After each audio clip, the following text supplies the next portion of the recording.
અત્યારે વોટ્સએપ નો જમાનો થઈ ગયો છે, ફેસબુક નો જમાનો થઈ ગયો છે, પત્ર લખવાના તો બંધ જ થઈ ગયા છે નહીં?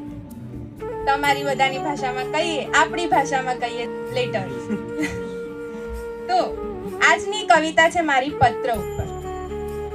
લાગણીઓના વહેણ લઈ આવે એવો એ પત્ર, જીવેલી ક્ષણોને લઈ આવે એવો એ પત્ર, એક બક્સામાં સાચવ્યો છે મેં એવો જ એક પત્ર, લાગણીઓ રહેતી જે આંખ બંધ એવો એ પત્ર, લાગણીઓનો ઉમટે સાગર એવો એ પત્ર, સ્મરણ સાચવે ને કરે તાજા એવો એ પત્ર, સ્નેહ કેરો વરસાવે વરસાદ એવો એ પત્ર, વાંચીને હૈયું હરખાય એવો એ પત્ર, વાંચતા નયનો આંસુડે છલકે એવો એ પત્ર, જેને લખતા હેત ઉભરાય એવો એ પત્ર, સંગ્રહ મેં યાદોનો ગુલદસ્તો, સંગ્રહ મેં યાદોનો ગુલદસ્તો એવો એ પત્ર, વર્ષો વરસ સાચ્યો મેં એવો જ એક પત્ર.